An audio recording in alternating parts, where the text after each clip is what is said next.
Phoebe comprit que tout était fini, lorsque M. Henry Wharton cessa de la regarder dans les yeux. Ils étaient assis dans le petit salon de la demeure Wensley, où la lumière du soleil tombait à travers les hautes fenêtres, transformant la poussière en brume dorée.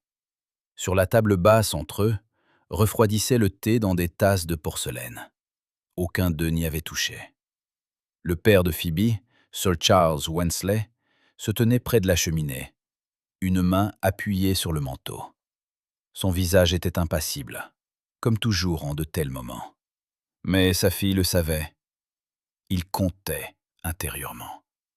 C'était déjà la 5e conversation en 3 ans. « Voyez-vous, mademoiselle Wensley, commença M. Wharton, et sa voix trembla. J'ai le plus grand respect pour votre famille. Votre père est un homme à la réputation irréprochable. Votre mère, Henri, l'interrompit doucement Phoebe. Ce n'est pas nécessaire. Il se tut, serrant les mains. Phoebe regardait ses mains. De longs doigts, des ongles soignés. À l'annulaire, on voyait déjà la marque de la chevalière qu'il avait retirée avant sa visite. Il devait être nerveux. Une semaine auparavant, il était venu ici avec des fleurs, lui avait baisé la main dans le jardin et parlé du printemps, de combien il serait agréable de passer leur lune de miel dans la région des lacs. Et maintenant, il était assis devant elle, voûté, comme s'il attendait un coup. « Mon père, » continua-t-il d'une voix sourde, « il ne me permettra pas d'épouser une femme qui est... » Phoebe leva la main, l'arrêtant. « Je comprends. » Sa voix sonna égale, presque indifférente. En 3 ans, elle avait appris à garder contenance. La première fois, quand elle avait 22 ans, elle avait pleuré à table. La deuxième fois, elle s'était enfermée dans sa chambre pendant 2 jours.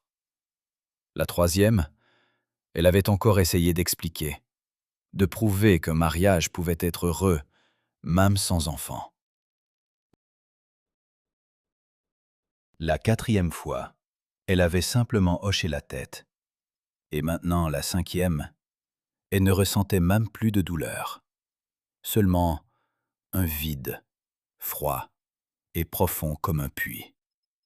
M. Wharton se leva, s'inclina maladroitement et sortit sans se retourner. La porte se referma doucement. Dans le salon s'installa un silence, troublé seulement par le crépitement des braises dans la cheminée. « Phoebe » prononça son père à voix basse, et ne se tourna pas vers lui. « Tout va bien, papa. » « Non, rien ne va. » Sir Charles s'approcha, s'assit dans le fauteuil en face. Ses cheveux gris étaient soigneusement peignés en arrière, son gilet boutonné jusqu'au dernier bouton. Mais dans son regard se lisait une fatigue qu'il cachait habituellement. « Je n'aurais pas dû insister pour dire la vérité, » dit-il doucement. « Je pensais que l'honnêteté était la bonne chose à faire, qu'il se trouverait quelqu'un pour qui cela n'aurait pas d'importance. »« Tu as bien agi, » répondit Phoebe en regardant ses mains jointes sur ses genoux. « Le mensonge aurait fini par être découvert de toute façon. Mieux vaut tout de suite. » « Mais 5 fois ! Mieux vaut 5 refus avant le mariage qu'un seul après. » Elle se leva, lissant les plis de sa robe. Elle était simple, gris lilas, sans ornement superflu. Elle avait depuis longtemps cessé de se parer pour les visites de prétendants. À quoi bon faire semblant? Tous ces rubans, ces dentelles, ces coiffures, tout cela n'avait aucune importance quand un homme apprenait l'essentiel. « Je veux rester seule, » dit-elle. Son père acquiesça sans la retenir. Phoebe monta dans sa chambre, ferma la porte et s'approcha de la fenêtre. En bas s'étendait le jardin. Des parterres de roses bien ordonnés, des allées de gravier, le vieux chêne sous lequel elle jouait enfant. Tout était à sa place. Beau, entretenu, correct. Mais quelque chose en elle s'était définitivement brisé. Pas bruyamment, pas avec fracas. Simplement s'était affaissée en silence, comme une latte pourrie sous le pied. Elle comprit. Elle n'essaierait plus. Phoebe passa 2 semaines dans un étrange engourdissement. Elle descendait pour le petit déjeuner, se promenait dans le jardin, lisait, brodait, jouait du piano. Sa mère la regardait avec inquiétude. Son père se taisait. Sa jeune sœur Catherine essayait de l'égayer avec des récits de la dernière réception chez la duchesse de Devonshire. Mais Phoebe semblait se trouver derrière une vitre épaisse. Elle voyait, entendait, mais ne ressentait rien. Un matin, alors qu'elle était assise dans le jardin avec un livre qu'elle ne lisait pas, une femme de chambre s'approcha d'elle. « Mademoiselle Phoebe, vous avez une visiteuse. Madame Hatcher. » Phoebe leva la tête. « Je ne connais personne de ce nom. Elle a dit qu'elle venait pour une affaire personnelle. Elle a beaucoup insisté. » Phoebe aurait pu refuser. Mais quelque chose dans la voix de la femme de chambre, une légère curiosité, presque de la déférence, la fit se lever. Madame Hatcher attendait dans le salon. C'était une femme d'une 50aine d'années, vêtue d'une robe marron foncé, au dos droit et au regard pénétrant. Elle ne souriait pas, ne cherchait pas à plaire, ne faisait pas de révérence. Elle se tenait simplement près de la fenêtre, tenant dans ses mains un petit sac de voyage, et regardait l'allée d'entrée comme si elle l'évaluait. « Mademoiselle Wensley », prononça-t-elle, quand Phoebe entra. « Je vous remercie de m'avoir reçu. »« Nous connaissons-nous » demanda Phoebe en s'asseyant. « Non, mais je sais suffisamment de choses sur vous. » Madame Hatcher s'assit en face, posant son sac à côté d'elle. Ses mouvements étaient assurés, dénués d'agitation. « Je suis marieuse, » dit-elle sans détour. « Je fais cela depuis 20 ans. J'arrange des mariages à Londres, Édimbourg, parfois à Dublin. Mes services sont coûteux, mais le résultat en vaut la peine. » Phoebe sentit quelque chose se serrer dans sa poitrine. « Je n'ai pas besoin de marieuse. » « Au contraire, c'est précisément vous qui en avez le plus besoin. » La femme sortit de son sac une petite chemise, l'ouvrit. « Je suis au courant de vos circonstances, des 5 refus, de la raison pour laquelle ils se sont produits. Et je suis venu vous proposer ce que personne d'autre ne peut vous offrir. »« Un miracle ?» ricana amèrement Phoebe. « Une union », répondit calmement Madame Hatcher. « Raisonnable, honnête et avantageuse pour les 2 parties. » Phoebe voulut se lever et partir, mais quelque chose la retint. Peut-être la voix de cette femme, ferme, sans pitié, sans mensonge. Peut-être simplement la lassitude du vide. « Parlez. » Madame Hatcher hocha la tête. « Le comte Rory Cameron, Écosse, 40 ans. Il est, comment dire, veuf. » Elle marqua une pause, comme pour évaluer la réaction. « Il a 4 enfants. Tous nés hors mariage. » Phoebe cligna des yeux. « Pardon ? » Il a vécu 15 ans avec une femme qu'il aimait, mais ne l'a jamais épousée. Elle lui a donné 4 enfants. Il y a 3 ans, elle est morte de la fièvre. Le comte n'a pas renié ses enfants, au contraire. Il les a reconnus comme ses héritiers et les élève ouvertement, dans son propre domaine. Phoebe écoutait, n'en croyant pas ses oreilles. « C'est un scandale ?» Pour le monde, oui. Pour le comte, une question d'honneur. Madame Hatcher referma le dossier. Il cherche une épouse. Non parce qu'il a besoin de nouveaux enfants, il a déjà des héritiers. Il a besoin d'une maîtresse de maison, une femme qui ne méprisera pas son passé et acceptera ses enfants. Phoebe resta silencieuse, tentant d'assimiler ce qu'elle venait d'entendre. « Pourquoi venez-vous me voir » parce que vous êtes la seule qui convienne. Madame Hatcher se leva, refermant son sac de voyage. Le comte ne cherche pas une fiancée parfaite. Il cherche une vraie, celle qui comprendra que le mariage n'est pas un conte de fées, mais l'union de deux personnes prêtes à s'accepter entièrement, avec toutes leurs blessures, leurs erreurs et leurs vérités. Elle se dirigea vers la porte, mais se retourna sur le seuil. « Réfléchissez. Si vous décidez de partir, écrivez-moi. Je laisserai mon adresse à la femme de chambre. » Et elle s'en alla, laissant Phoebe seule dans le salon, où l'horloge égrenait les secondes et le soleil se déplaçait lentement sur le parquet. Phoebe resta assise, immobile, fixant le fauteuil vide en face d'elle. Un conte, l'Écosse, 4 enfants illégitimes, le scandale, le déshonneur et, étrange, impossible sentiment qu'elle n'avait pas éprouvé depuis 3 ans. L'espoir. Phoebe resta dans le salon jusqu'au soir, jusqu'à ce que la femme de chambre vienne allumer les bougies. Les mots de Madame Hatcher tournaient dans sa tête, ne lui laissant aucun répit. Un conte qui n'avait pas renié ses enfants. Un homme qui n'avait pas besoin d'héritier. Un mariage comme une union, non comme une transaction.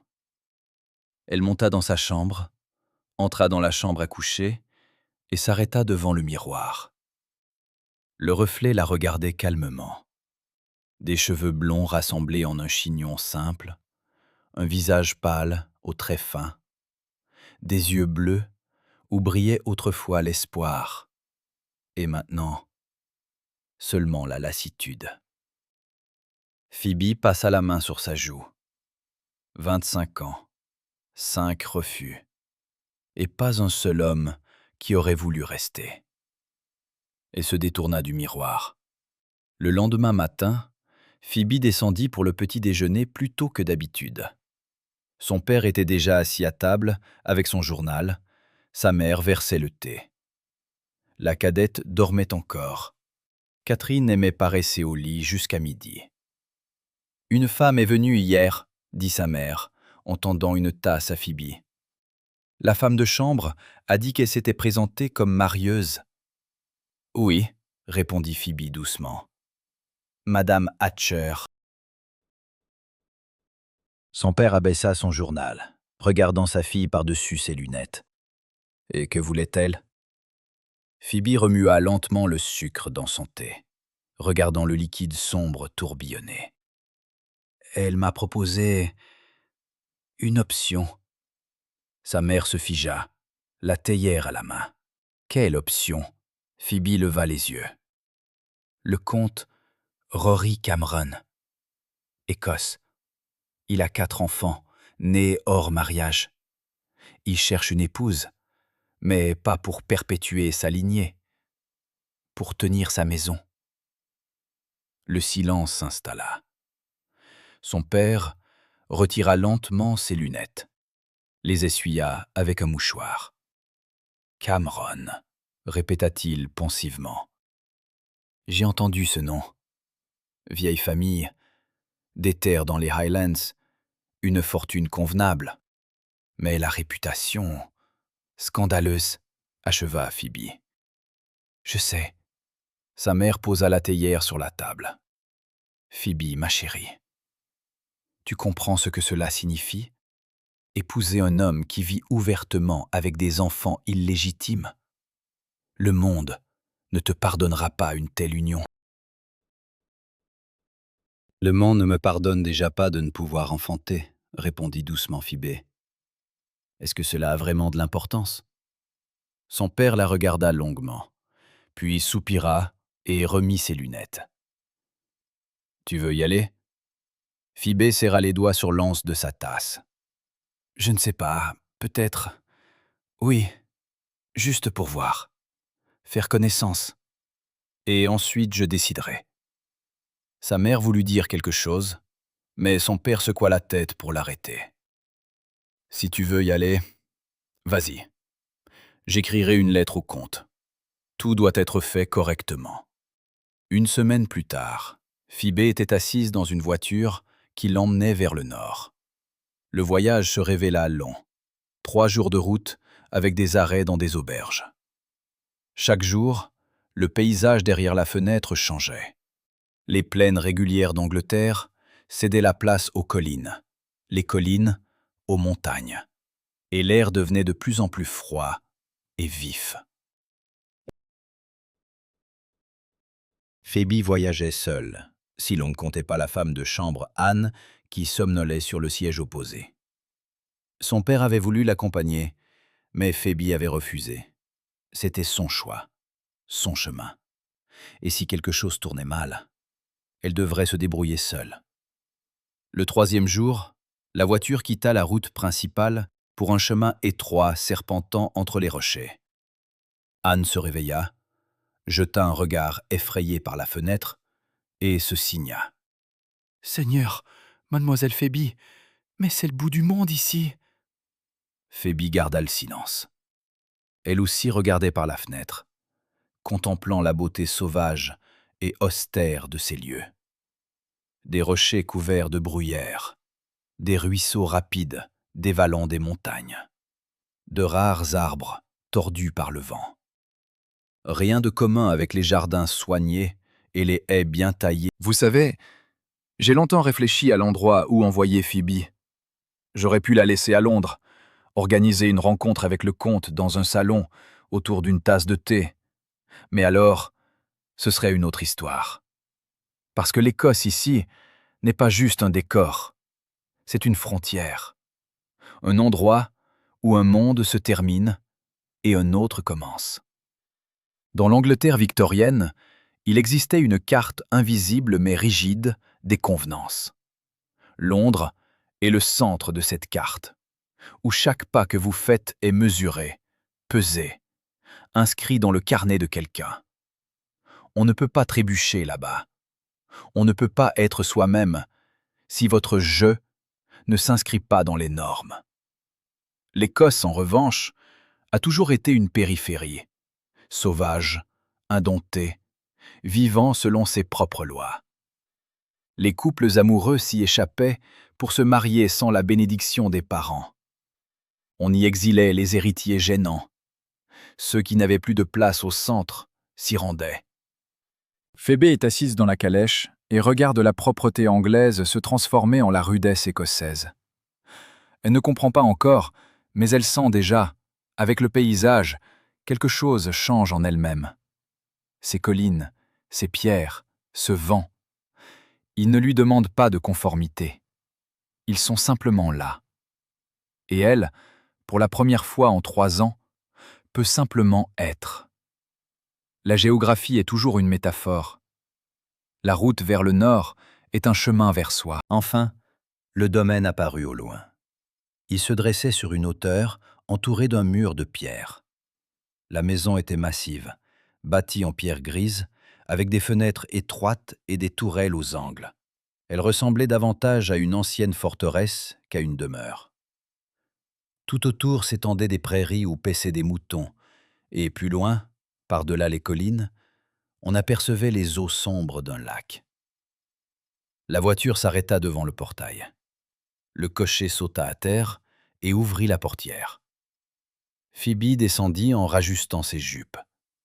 Le vent lui fouetta aussitôt le visage, ébouriffant les mèches blondes qui s'échappaient de sous son chapeau. Elle frissonna, ramenant son châle sur ses épaules. La porte de la maison s'ouvrit et un homme de haute taille apparut sur le perron. Phoebe se figea.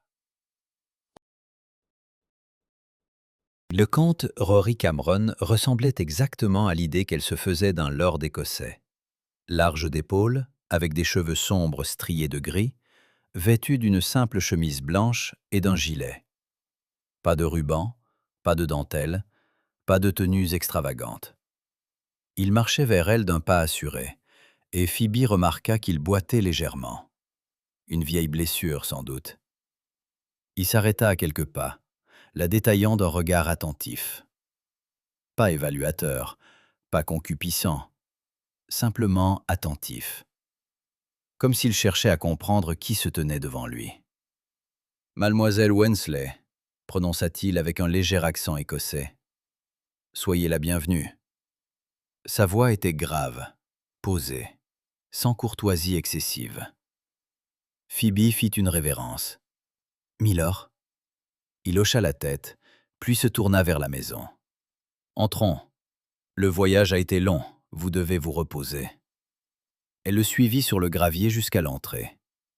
Anne trottinait à côté d'elle, traînant une petite malle. Le comte gravit les marches et poussa la porte, laissant Phébé passer devant. À l'intérieur, il faisait frais et sombre. De hauts plafonds, des murs de pierre, de lourdes tapisseries. Cela sentait la fumée, le vieux bois et quelque chose d'autre. Peut-être la bruyère. Dans le hall, il n'y avait pas un seul domestique. Seulement, quelque part à l'étage, on entendait des pas rapides et des rires d'enfants. « Les enfants sont à la maison ?» demanda Phébé en regardant autour d'elle. « Oui, » répondit le comte. « Ils voulaient vous accueillir, mais je leur ai demandé d'attendre. J'ai pensé que vous auriez d'abord besoin de reprendre vos esprits. » Il la conduisit dans la bibliothèque. Une petite pièce avec une cheminée, des étagères de livres et 2 fauteuils près du feu. Phébé s'assit et ôta son chapeau. Le comte resta debout, une main appuyée sur le dossier du second fauteuil. « Madame Hatcher m'a transmis votre lettre, » dit-il, en la regardant droit dans les yeux. « Et elle m'a parlé de votre situation. Je veux que vous sachiez, pour moi cela n'a aucune importance. » Phébé serra les doigts sur ses genoux. « Pourquoi ? » « Parce que je n'ai pas besoin d'enfants, » répondit-il simplement. « J'en ai déjà 4. J'ai besoin d'une épouse, une vraie, quelqu'un qui ne s'enfuira pas en découvrant la vérité sur ma vie. » Il marqua une pause, puis ajouta plus doucement « 5 hommes vous ont rejeté. Tout le beau monde londonien m'a rejeté. Peut-être cela fait-il de nous des égaux. » Phébé leva les yeux vers lui. Le bleu rencontra le brun foncé. Et à cet instant, elle comprit que cet homme ne mentait pas. Il n'essayait pas de la charmer. Il ne jouait pas le rôle du noble sauveur. Il disait simplement la vérité. « Quand aura lieu le mariage ?» demanda-t-elle doucement. Le coin de sa bouche tressaillit dans l'ébauche d'un sourire. « Demain, si vous êtes d'accord. » Phébé resta silencieuse, fixant le feu. Demain. Un jour pour décider de toute sa vie. C'était de la folie. Mais n'était-ce pas de la folie aussi de croire que quelqu'un à Londres voudrait d'elle après 5 refus ? « Je veux rencontrer les enfants, » dit-elle. Avant de répondre, le comte acquiesça. « Bien sûr. Le dîner est dans 1 heure. Ils y seront. » Il sortit, la laissant seule. Phébé resta assise, contemplant les flammes, écoutant le crépitement des bûches et, quelque part à l'étage, les rires d'enfants qui résonnaient à nouveau. Anne aida Phébé à se changer pour le dîner, brossa ses cheveux blonds et les coiffa en un chignon bas sur la nuque. Phébé choisit une robe simple, vert foncé, sans ornement superflu. Il lui semblait déplacé de parader en toilette dans une maison où tout était si austère et pratique. « Mademoiselle Phébé, » chuchota Anne en boutonnant le dos de la robe. « Vous comptez vraiment rester ici, dans cette prison de pierre ?»« Je ne sais pas, » répondit Phébé honnêtement. « Nous verrons. » La femme de chambre soupira, mais ne dit rien.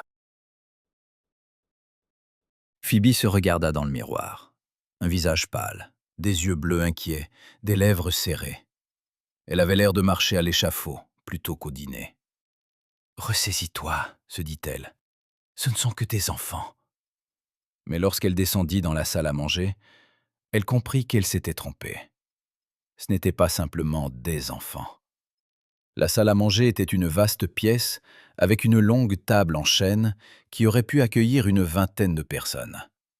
Mais pour l'heure, seuls 5 convives y étaient assis. Le comte, en bout de table. À côté de lui, une fille d'environ 13 ans, aux cheveux sombres. Un peu plus loin, un garçon d'environ 11 ans. Et de l'autre côté, 2 garçonnets blonds parfaitement identiques qui chuchotaient et gloussaient entre eux. Tous les 4 se turent et fixèrent Phoebe lorsqu'elle entra. Le comte se leva. « Mademoiselle Wensley, dit-il calmement, permettez-moi de vous présenter mes enfants. Lily, ma fille aînée, Hugues, mon fils. » Et les jumeaux, James et John. Phoebe fit une légère révérence. « Enchanté de faire votre connaissance. » Livy ne répondit pas. Elle regardait Phoebe de ses yeux sombres et méfiants, les mains serrées sur ses genoux. C'était une belle jeune fille, au menton pointu et au dos droit. On devinait déjà en elle la femme qu'elle deviendrait. Hugues détourna le regard, fixant son assiette. Les jumeaux continuaient de glousser. « Asseyez-vous, » proposa le comte, en désignant la place en face de Lily. Phoebe s'assit. Un domestique versa la soupe dans les assiettes, épaisse, sombre, sentant le mouton et les herbes. À Londres, on ne servait pas ce genre de plat. Là-bas, c'était des bouillons raffinés, de légers consommés. Ici, la soupe était consistante, campagnarde, réconfortante. Tous se mirent à manger en silence. Phoebe prit sa cuillère, goûta. C'était bon, mais inhabituel. « Vous venez de Londres ?» demanda soudain Hugues, sans lever les yeux. « Oui, » répondit Phoebe. « Ça doit être beau là-bas, » poursuivit le garçon. « Les bals, les théâtres, les parcs. » Sa voix sonnait moqueuse, comme s'il avait décidé d'avance que Phoebe était une demoiselle citadine délicate qui ne tiendrait pas une semaine dans leur contrée austère. « C'est beau, » acquiesça Phoebe. « Mais ici aussi, c'est beau. À sa manière. » À sa manière, singea l'un des jumeaux d'une petite voix. Le second pouffa dans son poing. Lily leur lança un regard sévère, et les garçons se turent. Mais pas pour longtemps. « Et vous savez monter à cheval ?» demanda James, ou John. Phoebe n'avait pas encore appris à les distinguer. « Oui, » répondit-elle. « Et tirer à l'arc ? Non. Et nager dans le lac ? Non. Alors qu'est-ce que vous savez faire ? Lâcha le second jumeau. John, dit sévèrement le comte. Le garçon se tut, mais son regard restait insolent. Phoebe posa sa cuillère. Son cœur battait vite, mais elle gardait son calme. Je sais jouer du piano, dit-elle en regardant les jumeaux. Peindre à l'aquarelle, broder, lire en français et en italien. Calculer de tête plus vite que vous deux réunis. Les jumeaux la fixèrent, bouche bée. Je sais aussi écouter, poursuivit Phoebe plus doucement, en tournant son regard vers Lily. Et ne pas fuir quand les choses deviennent difficiles. Un silence s'installa. Lily serra les lèvres, détourna le regard. Hugues leva les yeux, observa Phoebe d'un air scrutateur. Le comte restait immobile, la regardant avec une expression nouvelle sur le visage. « Et pourquoi vous voulez épouser papa ?» demanda soudain Lily, d'une voix basse mais distincte. « Vous êtes si pauvre que vous n'avez trouvé personne d'autre ?» « Lily, » dit sèchement le comte. Mais Phoebe leva la main, l'arrêtant. « Non, laissez-la poser ses questions. Elle a le droit de savoir. » Elle se tourna vers la fillette, la regarda dans les yeux. « Je ne suis pas pauvre. Ma famille a de l'argent, une maison, une position dans la société. Mais 5 hommes m'ont refusé. Tu sais pourquoi ?» Lily se taisait, mais une lueur de curiosité passa dans son regard. Parce que je ne peux pas avoir d'enfant, dit Phoebe calmement, après une maladie. Et chaque homme qui voulait m'épouser s'est retiré en l'apprenant. Parce qu'ils avaient besoin d'héritiers, de descendants. Et je ne peux pas leur donner cela. Dans la salle à manger, le silence devint tel qu'on entendait crépiter les bougies.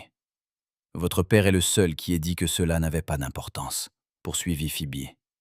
Parce qu'il a déjà des enfants. Vous. Et il n'en a pas besoin de nouveau. Il a besoin d'une épouse, d'une maîtresse de maison, de quelqu'un qui ne fuira pas et ne trahira pas. Elle se tut, puis ajouta plus doucement. Donc je suis ici non pas parce que je n'ai nulle part où aller, mais parce que pour la première fois en 3 ans, quelqu'un m'a dit la vérité et a accepté la mienne. Lily baissa les yeux. Ses doigts se desserrèrent sur ses genoux. Hugues toussa, fit mine d'être absorbé par sa soupe. Les jumeaux échangèrent un regard, silencieux et décontenancé. Le comte prit lentement son verre de vin, but une gorgée. Quand il reposa le verre, Phoebe remarqua que sa main tremblait. À peine perceptiblement, mais tout de même. Le dîner se poursuivit en silence. On servit de l'agneau rôti avec des légumes, puis une tarte aux pommes. Phoebe mangeait lentement, sentant sur elle les regards des enfants, méfiants, mais déjà moins hostiles. Quelque chose avait changé. Pas complètement brisé, mais fissuré. Quand le dîner se termina, le comte se leva. « Les enfants, en haut. Demain, il faut se lever tôt. » Les jumeaux sautèrent de leurs chaises et s'enfuirent en se bousculant. Hugues se leva, hocha la tête vers Phoebe et sortit, les mains dans les poches. Lily s'attarda.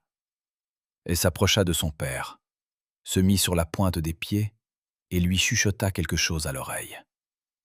Le comte hocha la tête, lui caressa les cheveux.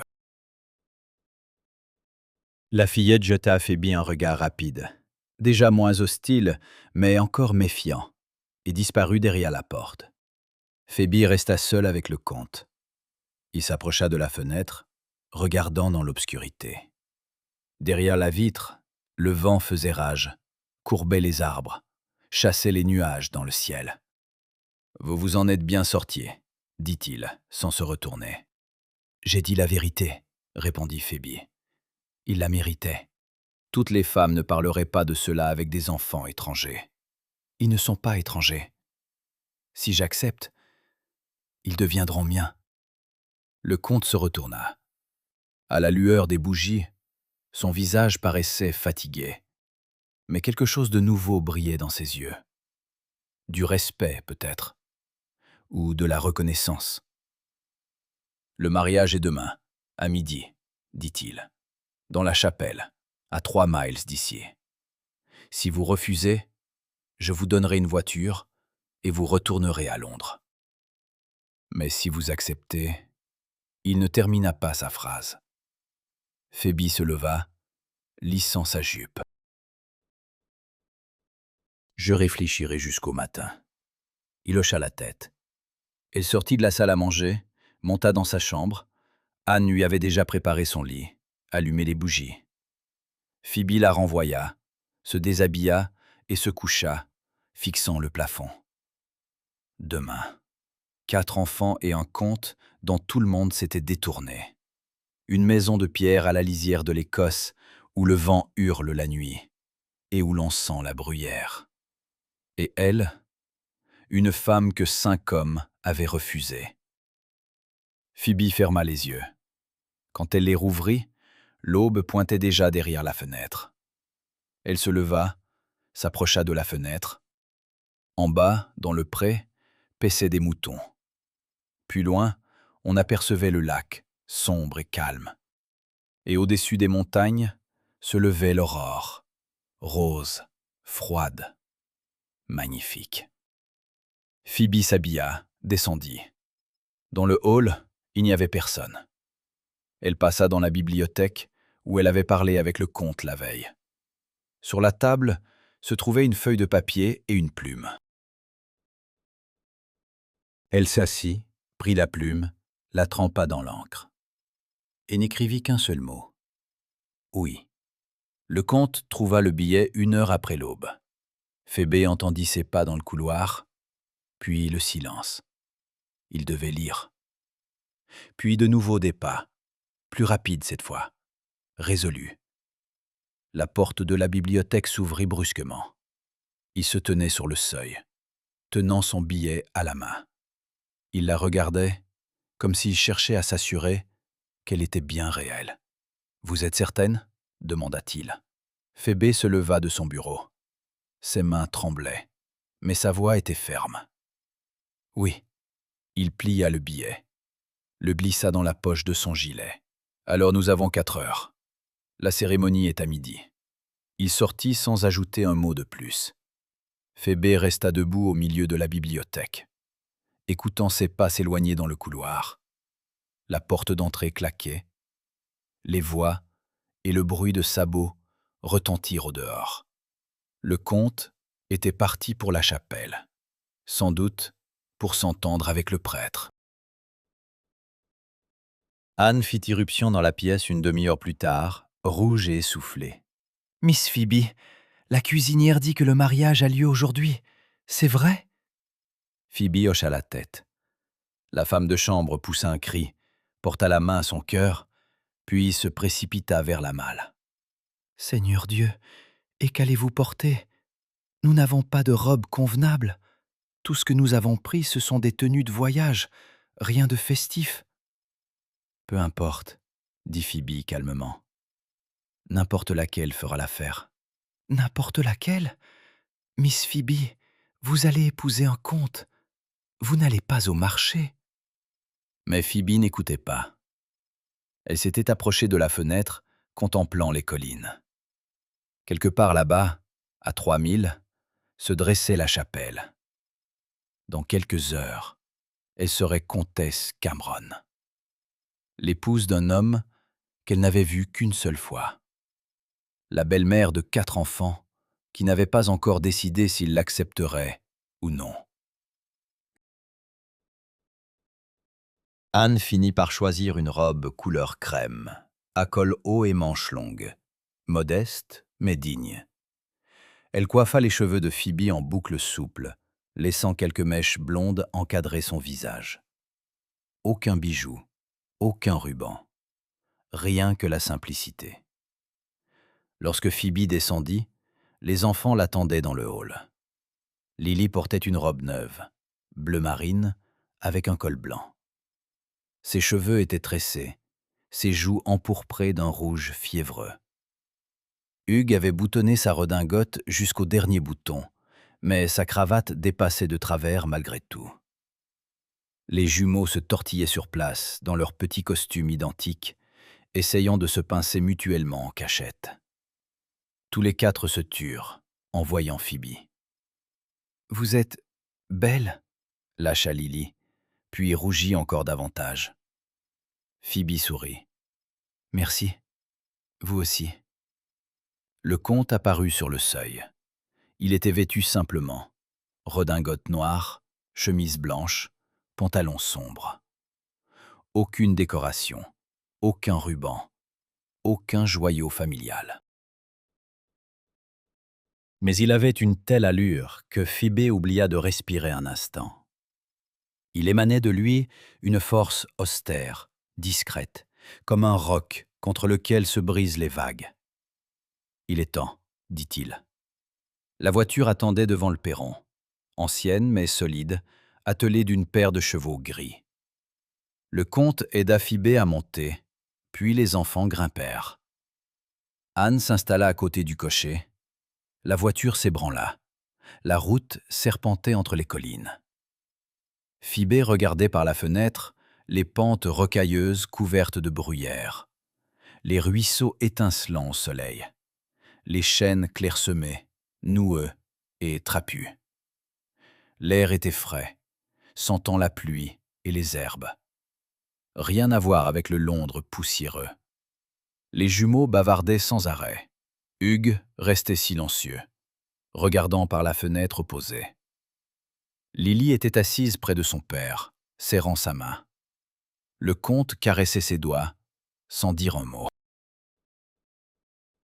La chapelle se révéla petite, de pierre, avec des fenêtres étroites et une simple croix au-dessus de l'entrée.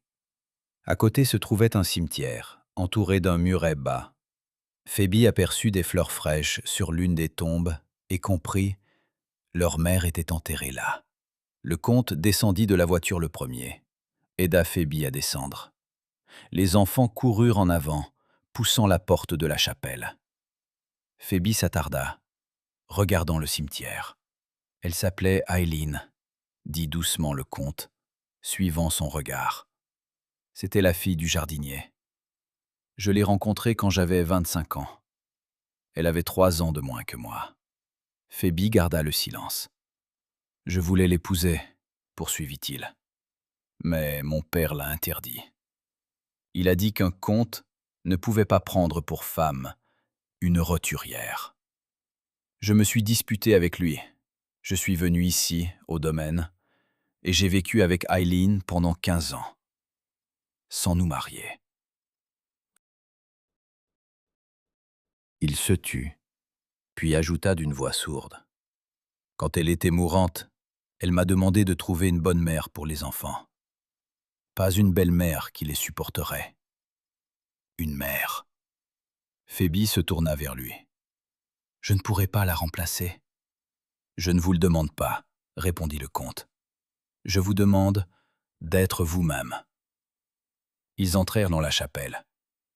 À l'intérieur, il faisait frais et silencieux. De simples bancs de bois, un autel sans ornement, des icônes aux murs. Le prêtre attendait près de l'autel. Un homme âgé en soutane noire, au visage ridé et bienveillant. Les enfants s'assirent sur le premier banc. Anne s'installa derrière. Le comte et Phoebe s'approchèrent de l'autel. La cérémonie fut brève. Le prêtre lut des prières en latin, puis passa à l'anglais.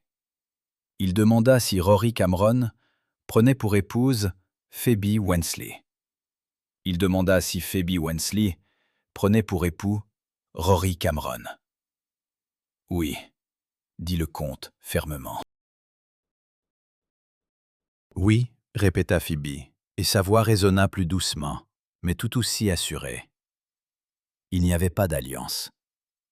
Le comte retira de son doigt sa chevalière. Lourde, en or, frappée des armoiries de la famille Cameron, et la passa au doigt de Phoebe. La chevalière était trop grande, ballottait, mais Phoebe serra le poing pour la retenir. Au nom du Seigneur, je vous déclare mari et femme, prononça le prêtre. Le comte regarda Phoebe. Un long regard scrutateur. Puis il se pencha et l'embrassa, brièvement, sèchement, sur les lèvres, sans passion, sans tendresse. Simplement le sceau d'un contrat. Lorsqu'ils sortirent de la chapelle, les enfants attendaient déjà près de la voiture. Lily tenait à la main un petit bouquet de bruyère. « Maman aimait la bruyère, » dit-elle, en tendant le bouquet à Phoebe. « Maintenant vous êtes la maîtresse de maison. Cela vous revient. » Phoebe prit le bouquet. Les fleurs étaient rêches, piquantes, sentaient l'amertume et le miel. « Merci, murmura-t-elle. Lily hocha la tête, se détourna et s'essuya rapidement les yeux.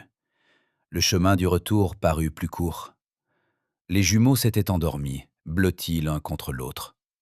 Hugues somnolait, la tête tombée sur l'épaule de son père. Lily regardait par la fenêtre, tripotant le bord de sa robe. Le comte gardait le silence. Phoebe aussi. Entre eux, reposait la chevalière à son doigt, le bouquet de bruyère sur ses genoux, et un silence empli de mots non prononcés. Lorsqu'ils rentrèrent au domaine, le soleil déclinait déjà vers le couchant. La cuisinière avait dressé la table dans la salle à manger. Rôtis, tourtes, vin. Aucun invité, aucun discours. Simplement, un dîner de famille. Les enfants mangeaient en silence, jetant des regards furtifs à Phoebe. Elle était assise à côté du comte, non plus en face comme la veille, mais à côté, à la place de la maîtresse de maison. C'était étrange, inhabituel, comme si elle avait revêtu la robe d'une autre. Après le dîner, le comte se leva. « Je vais vous montrer les chambres, » dit-il à Phoebe. Ils montèrent l'escalier jusqu'au 2e étage. Un long couloir, plusieurs portes. Le comte s'arrêta devant l'une d'elles. « Voici votre chambre, » prononça-t-il en ouvrant la porte. Phoebe entra. La pièce était spacieuse, avec de hautes fenêtres donnant sur le lac. Un grand lit à baldaquin, une commode, une coiffeuse, un fauteuil près de la cheminée. Tout était austère, solide, sans superflu. « Ma chambre est à côté, » ajouta le comte, en désignant la porte voisine. « Il y a un passage entre les deux, fermé par un verrou de votre côté. » Phoebe se tourna vers lui. « Vous n'allez pas… » ?»« Non, » l'interrompit-il calmement. « Pas ce soir. Pas demain. Pas tant que vous n'en aurez pas décidé vous-même. » Il fit un pas vers la porte, mais s'arrêta sur le seuil. « C'est un mariage, Phoebe. Un vrai mariage. Mais je n'exigerai pas de vous ce à quoi vous n'êtes pas prête. » Il sortit, en refermant la porte derrière lui. Phoebe resta seule dans une chambre étrangère, dans une maison étrangère, avec une chevalière étrangère au doigt. Elle s'approcha de la fenêtre. En contrebas s'étendait le lac, sombre comme de l'encre. Au-dessus, la lune se levait, se reflétant dans l'eau en un chemin d'argent. Phoebe serra le bouquet de bruyère, sentant les fleurs piquantes s'enfoncer dans sa paume. Elle s'était mariée, avec un homme qu'elle ne connaissait pas, pour des enfants qui ne l'avaient pas encore acceptée, dans une maison qui semblait être le bout du monde. Phoebe se réveilla au son inhabituel d'un cri d'oiseau strident derrière la fenêtre. Elle ouvrit les yeux, ne comprenant pas un instant où elle se trouvait. Un haut plafond à poutres, des murs de pierre grise, de lourds rideaux aux fenêtres. Pas sa chambre à Londres, pas une chambre d'amis. Sa chambre, désormais. Elle s'assit dans le lit, passa une main sur son visage. À son doigt pesait lourdement la chevalière du comte, dorée, gravée d'armoiries. La preuve que la veille n'avait pas été un rêve. Derrière la fenêtre, l'aube se levait. Phoebe se leva, jeta un châle sur ses épaules et s'approcha de la fenêtre. Le lac en contrebas respirait la brume. Au-dessus des collines, le soleil se levait, teintant le ciel de rose et d'or pâle. Quelque part au loin, des moutons bêlaient. Le vent bruissait dans les arbres. Elle resta ainsi longtemps, jusqu'à ce qu'elle entende des pas dans le couloir. Des voix d'enfants, des portes qui claquaient. La maison s'éveillait. Anne l'aida à s'habiller. Une simple robe grise, les cheveux relevés en chignon.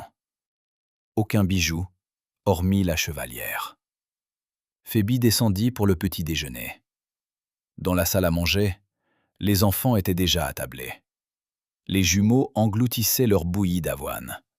Hugues lisait un livre sans lever les yeux de ses pages. Lily versait le thé dans les tasses. Ses gestes étaient précis, adultes, comme si elle avait fait cela de nombreuses fois. Tous levèrent la tête quand Phoebe entra. « Bonjour » prononça-t-elle. « Bonjour, madame » commença Hugues avant de s'interrompre. « Enfin, milady. »« Vous pouvez m'appeler simplement Phoebe » dit-elle en s'asseyant. Lily lui versa du thé, poussa vers elle une assiette de toast. Ses gestes étaient polis, mais tendus. « Père est parti à la ferme » annonça la jeune fille. Il a dit qu'il rentrerait pour le déjeuner. Phoebe acquiesça. Elle restait donc seule avec les enfants. Premier matin dans sa nouvelle maison, et déjà une épreuve. « Que faites-vous habituellement le matin » demanda-t-elle. Les jumeaux échangèrent en regards. « On court » dit l'un. « On grimpe aux arbres » ajouta l'autre. « On tire au lance-pierre » conclut le premier. Hugues leva les yeux au ciel. « Ils font des bêtises.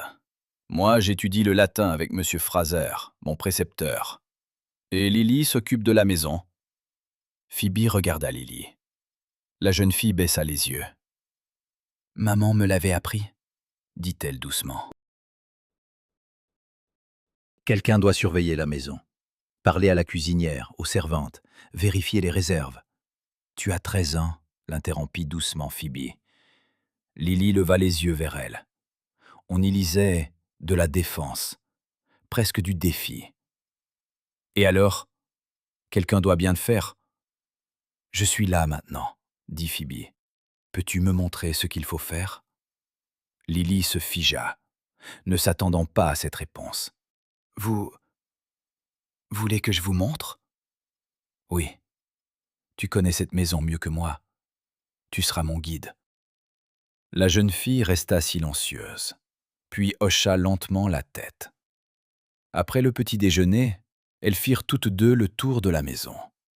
Lily conduisait Phoebe dans les couloirs, ouvrant les portes, montrant les pièces. Ici le salon, que personne n'utilise. Ici le cellier, avec les provisions pour l'hiver. Sacs de farine, tonneaux de viande salée, herbes séchées suspendues au plafond. Ici la buanderie, où deux femmes lavaient le linge dans de grandes cuves, et la vapeur montait jusqu'au plafond. La cuisinière, c'est Madame Grant, disait Lily en marchant devant. Elle est ici depuis 30 ans. Elle aime qu'on la complimente sur sa cuisine. Les servantes sont Nell et Bess. Nell est bavarde, Bess est silencieuse. Le palefrenier, c'est le vieux Donald. Il entend mal, il faut parler fort. Phoebe écoutait, mémorisant. Lily parlait vite, avec efficacité, mais on entendait dans sa voix une fatigue, comme si la jeune fille portait ce fardeau depuis trop longtemps. Elles descendirent à la cuisine.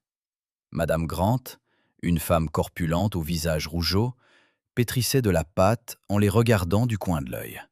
« Madame Grant, » prononça Lily, « voici la nouvelle maîtresse, Lady Cameron. » La cuisinière s'essuya les mains sur son tablier et fit une révérence maladroite. « Milady ?»« Enchantée, » dit Phoebe. Le dîner d'hier était délicieux, surtout la tarte aux pommes. Le visage de la cuisinière s'adoucit. « Ravi de vous satisfaire, Milady. » Elles sortirent de la cuisine, et Lily s'arrêta soudain au milieu du couloir. « Vous voulez vraiment vous en occuper ?» demanda-t-elle doucement. « De la maison, des domestiques, de tout cela ?» Phoebe la regarda. « Et toi ? Veux-tu continuer ?» La jeune fille serra les lèvres. « J'ai l'habitude. Après la mort de maman, il n'y avait personne. Père a essayé, mais il ne comprend pas comment fonctionne une maison. Il connaît les moutons, la terre, les récoltes, pas la farine et le linge. Tu n'as que 13 ans, et tu ne devrais pas porter ce fardeau, dit Phoebe. Tu peux être simplement une jeune fille. » Lily se détourna, mais Phoebe vit ses épaules trembler. « Je ne me souviens plus de ce que c'est, être simplement une jeune fille. » Phoebe s'approcha, toucha doucement son épaule. « Alors rappelons-nous-en ensemble. » Au déjeuner, le comte était de retour, en bottes crottées de terre, en chemise sentant le vent et la laine de mouton. Il entra dans la salle à manger, où les enfants et Phoebe étaient déjà assis. Salua tout le monde d'un signe de tête et s'installa en bout de table. « Comment s'est passée la matinée ?» demanda-t-il en regardant Phoebe. « Lily m'a fait visiter la maison, » répondit-elle.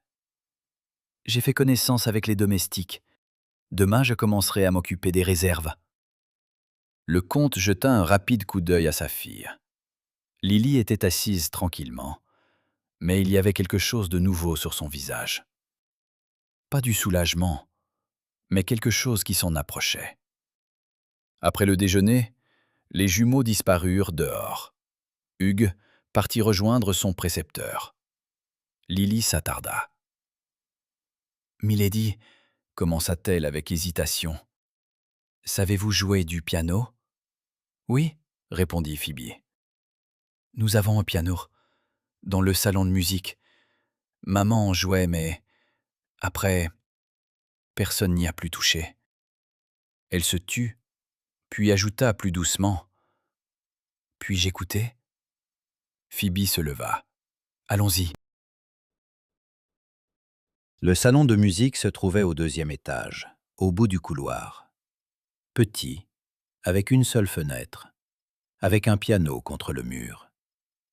L'instrument était vieux, terni, le couvercle couvert de poussière. Phoebe s'assit, passa les doigts sur les touches.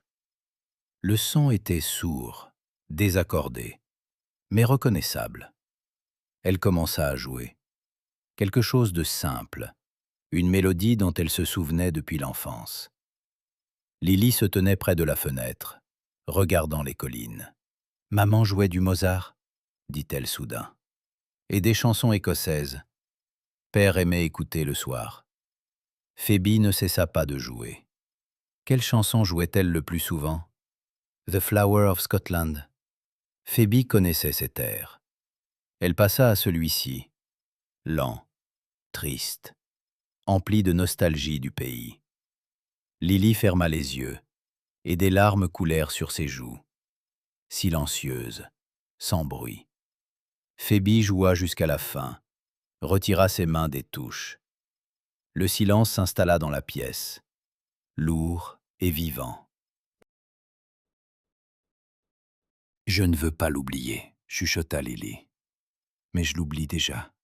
Sa voix, son odeur, tout s'en va. » Phoebe se leva, s'approcha de la jeune fille. « Tu ne l'oublieras pas. La mémoire ne vit pas dans la tête. Elle vit ici. » Elle toucha la poitrine de Lily.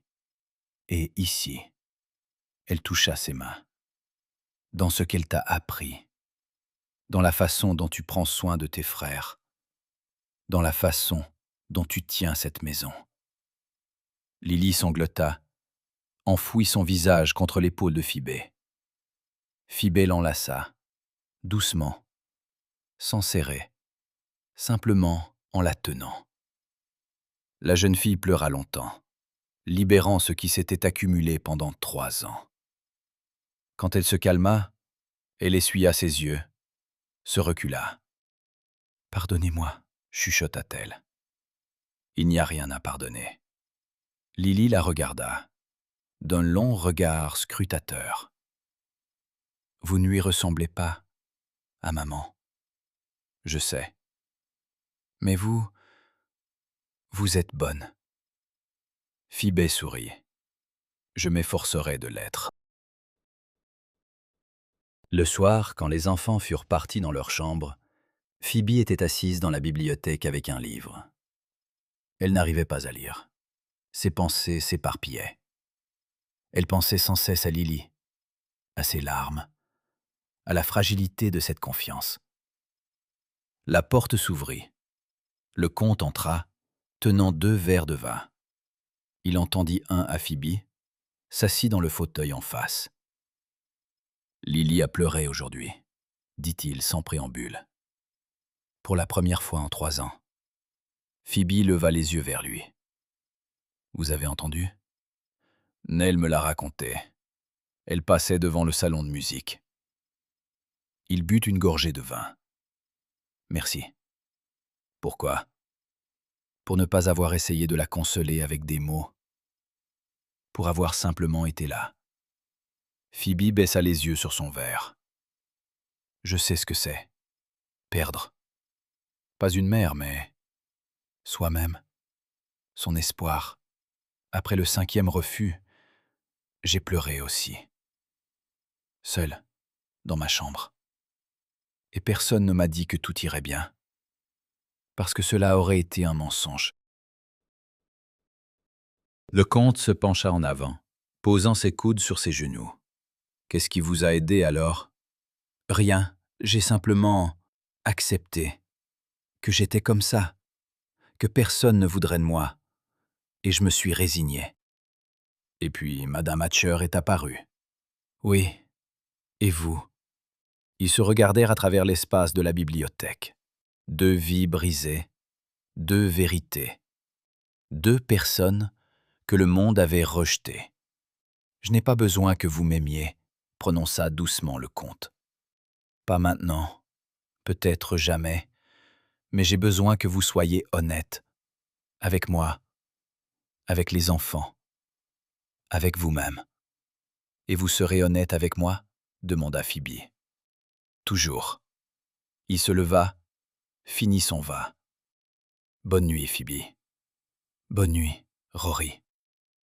Pour la première fois, elle l'appela par son prénom.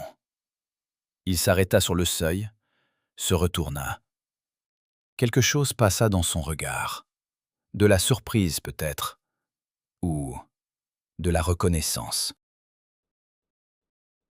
Puis il sortit, et Phébé resta seule avec son verre à moitié vide et le silence de la grande maison qui, lentement, prudemment, commençait à devenir sa maison. 2 mois passèrent. Phébé apprit à se réveiller aux cris des oiseaux, à s'endormir au hurlement du vent dans les cheminées. Elle apprit à marcher dans les couloirs de pierre sans trembler de froid, à boire le thé fort du matin avec du porridge, à parler avec Madame Grant des réserves de viande pour l'hiver. La maison cessa d'être étrangère. Elle devint simplement une maison. Les enfants aussi changèrent. Les jumeaux faisaient maintenant irruption dans sa chambre le matin, apportant leurs trouvailles. Une belle pierre du lac, une plume d'oiseau, une grenouille dans un bocal. Hugues lui demandait timidement si elle pouvait l'aider avec son français. Son précepteur, M. Fraser, ne connaissait que le latin. Et Lily? Lily avait cessé de porter la maison sur ses épaules. Elle était redevenue une jeune fille qui pouvait se permettre de lire des romans au coin du feu, de broder, de rire des espiègleries de ses frères. Mais avec Rory, tout restait comme avant. Ils étaient polis, respectueux, passaient leur soirée dans la bibliothèque à discuter des affaires domestiques. Ils parlaient des fermes, du prix de la laine, des nouveaux moutons qu'il avait achetés à la foire.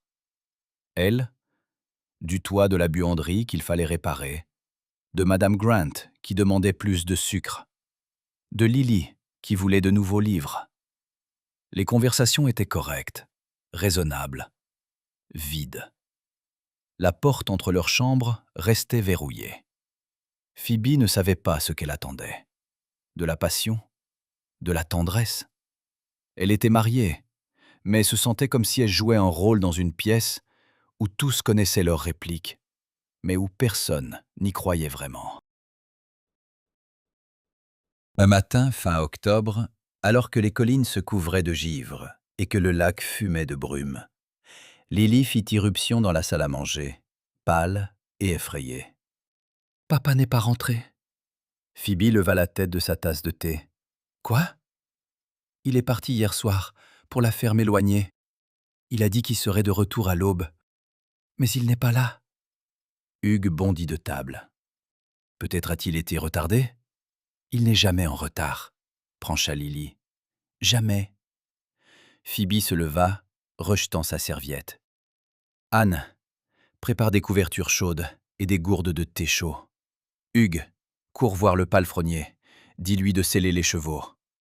Lily, reste à la maison avec les jumeaux. »« Mais reste !» répéta fermement Phoebe. « Je vais le trouver. » Elle monta dans sa chambre, enfila une robe de laine chaude, des bottes, jeta une cape sur ses épaules, saisit ses gants. En bas, le vieux Donald attendait déjà avec 2 chevaux sellés.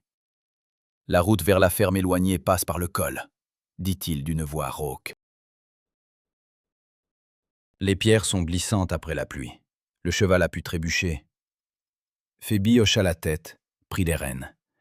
Elle n'avait pas monté à cheval depuis des années, mais son corps se souvenait. Elle sauta en selle, fit tourner le cheval et partit au galop. Le vent lui fouettait le visage, froid, sentant la neige. La route serpentait entre les rochers, montant toujours plus haut. Les sabots du cheval claquaient sur les pierres. Phoebe scrutait devant elle, cherchant le moindre signe. Un chapeau tombé, une trace, n'importe quoi. Et soudain, elle le vit. En contrebas, dans un creux, se tenait un cheval, la tête baissée. Et à côté, adossé à un rocher, était assis Rory. Phoebe sauta de selle, dévala la pente, ne sentant pas les pierres qui lui entaillaient les paumes. « Rory !» Il leva la tête. Son visage était pâle, ses lèvres grises. Sa jambe gauche était étendue dans un angle anormal. « Phoebe !» souffla-t-il d'une voix rauque. « Tu n'aurais pas dû... » « Tais-toi !» l'interrompit-elle en s'agenouillant à côté de lui. « Où as-tu mal ?»« La jambe. Le cheval a trébuché, je suis tombé. Je pensais pouvoir me relever à l'aube, mais... » Sa voix trembla. Phoebe ôta sa cape, l'en enveloppa. « Donald !» cria-t-elle vers le haut.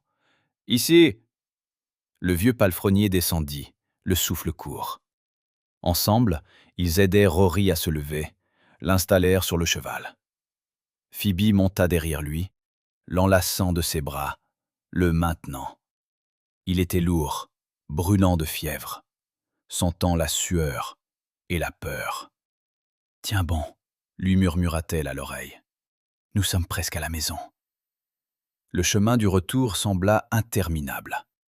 Rory tantôt sombrait dans l'inconscience, tantôt reprenait ses esprits, s'agrippant à la crinière du cheval.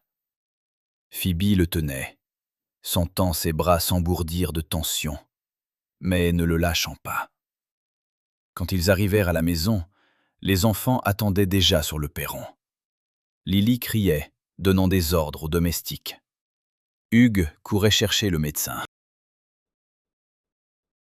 Les jumeaux se tenaient silencieux, serrés l'un contre l'autre.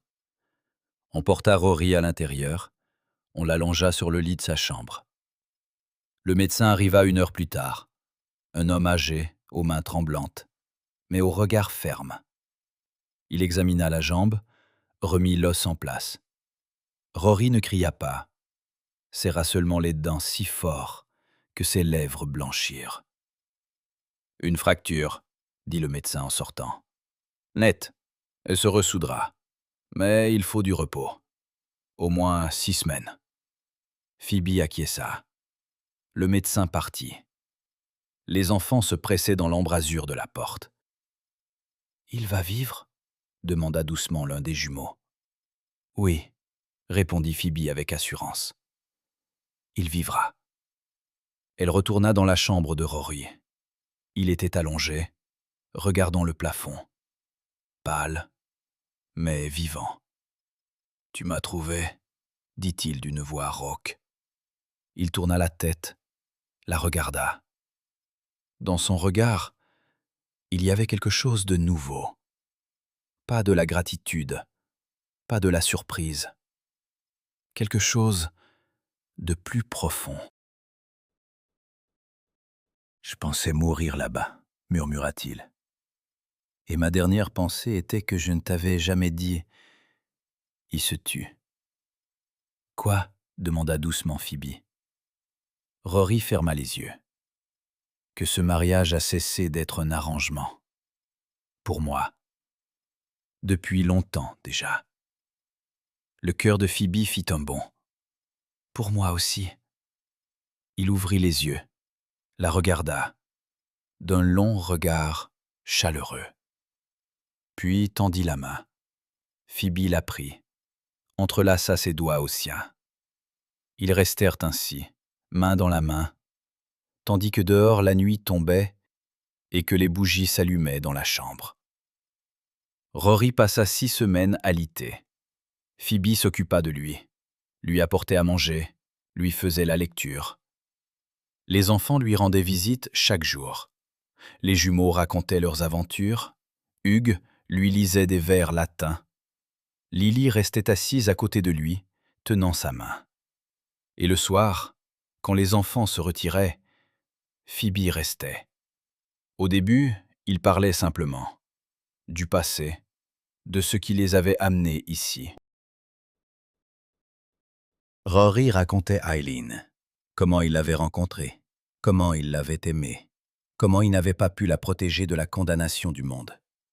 Comment, après sa mort, il s'était juré de ne plus jamais permettre à quiconque de souffrir à cause de lui. Phoebe racontait ses 5 refus.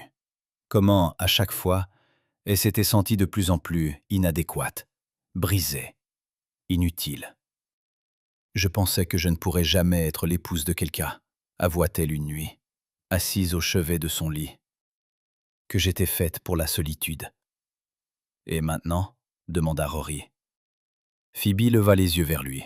« Maintenant, je sais que j'ai été créée pour cette maison, pour ces enfants, pour toi. » Rory tendit la main, effleura sa joue. Ses doigts étaient chauds, rugueux du travail. « Tu m'as sauvé la vie, Phoebe. Tu as sauvé la mienne, avant même que j'arrive ici. » Il l'attira plus près, et elle se pencha, et leurs lèvres se rencontrèrent. Lentement, prudemment, comme la première fois. Mais cette fois, le baiser n'était pas le sceau d'un contrat. C'était une promesse. À Noël, Rory marchait déjà avec une canne. Sa claudication s'était accentuée, mais il ne se plaignait pas. La maison se préparait pour la fête. Mrs. Grant cuisait des tourtes, les enfants décoraient le sapin que Donald avait rapporté de la forêt. Phoebe se tenait à la fenêtre, regardant la neige tomber lentement sur les collines. Rory s'approcha par derrière, l'enlaça par les épaules. « À quoi penses-tu ?»« À quel point la vie est étrangement faite, » répondit-elle, en s'appuyant contre lui. « Il y a 1 an, j'étais assise à Londres, convaincue d'être condamnée à la solitude. Et maintenant ?» Elle se retourna, le regarda. « Maintenant, j'ai une maison, une famille. Toi. » Rory l'embrassa sur le front. « Le verrou sur la porte entre nos chambres, » prononça-t-il doucement. « Est-il toujours fermé ?» Phoebe sourit. « Plus maintenant. » Ses yeux s'assombrirent. Il se pencha, l'embrassa, longuement, profondément, au point que Phoebe eut la tête qui tournait. « Maman, papa !» retentit un cri depuis le couloir. « Le sapin est prêt, venez voir !» Ils rirent en s'écartant. Rory lui prit la main. « On y va ?»« Allons-y. » Ils descendirent au salon où les enfants s'affairaient autour du sapin, accrochant des décorations faites maison. Les jumeaux se disputaient à propos de la cime. Hugues tentait de les séparer. Lily riait. Phoebe s'arrêta sur le seuil, contemplant ce tableau. Sa famille. Pas celle qu'elle s'était imaginée autrefois, avec dentelle, bal et héritier, mais la vraie, bruyante, imparfaite, vivante.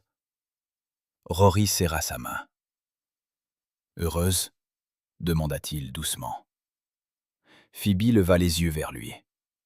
Le bleu rencontra le brun.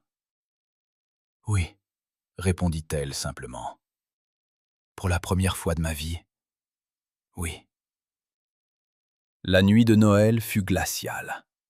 Après le dîner, les enfants regagnèrent leur chambre, épuisés par la fête. Dans la maison, les bougies s'éteignirent, et seule la cheminée de la chambre de Rory brûlait encore. Phoebe se tenait à la fenêtre, regardant les étoiles. Rory s'approcha par derrière, l'enlaça. Tu sais à quoi je pense? Demanda-t-il en posant son menton sur son épaule. À quoi? Au fait que Mrs. Thatcher avait raison. Je n'avais pas besoin d'une fiancée parfaite. J'avais besoin de toi. Phoebe se retourna dans ses bras. Et moi, j'avais besoin d'un homme qui verrait en moi non pas une perte, mais une personne. Ils restèrent ainsi, se tenant l'un l'autre, écoutant le vent chanter dans les cheminées, le feu crépiter dans l'âtre, une latte de plancher grincer quelque part en bas. Sans doute l'un des jumeaux s'était-il faufilé à la cuisine pour récupérer ce qui restait de tourte. « Et après » chuchota Phoebe. « Après, la vie » répondit Rory. « Ordinaire, difficile, vrai, avec toi. » Il l'embrassa, et Phoebe ferma les yeux, sentant que tout ce qui avait été brisé en elle autrefois se ressoudait lentement.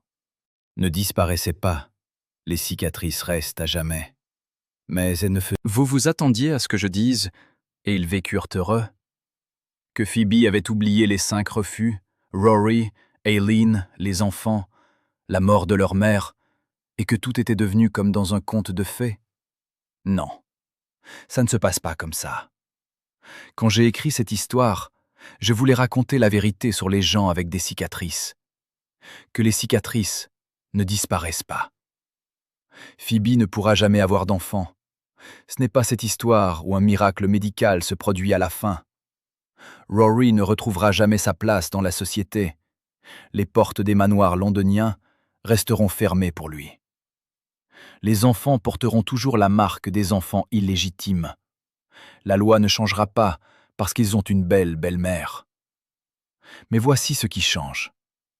La façon dont ils regardent leurs cicatrices. Phoebe a toujours pensé qu'elle était un objet brisé. 5 hommes l'ont confirmé. Ils ont refusé, se sont détournés, lui ont montré qu'elle n'était pas assez bien, et elle y a cru.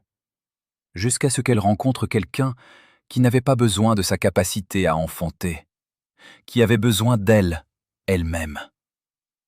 Rory a toujours protégé ses enfants d'un monde qui les méprisait. Mais la protection, c'est la solitude. C'est toi contre tous. Jusqu'à ce que quelqu'un apparaisse à tes côtés et dise « Maintenant, nous sommes ensemble ». La véritable fin heureuse n'est pas lorsque les blessures disparaissent. C'est lorsque tu trouves une personne avec qui elle cesse de te définir. Quand ton imperfection ne te rend plus indigne d'amour. J'ai écrit cette histoire pour tous ceux qui se sont déjà sentis défectueux, ceux qui ont été rejetés, ceux qui ne s'intégraient pas, ceux qui pensaient que le bonheur était pour les autres, pour les bons, pour les entiers. Vous n'êtes pas brisés. Vous n'avez simplement pas encore trouvé votre maison en pierre au bord de l'Écosse.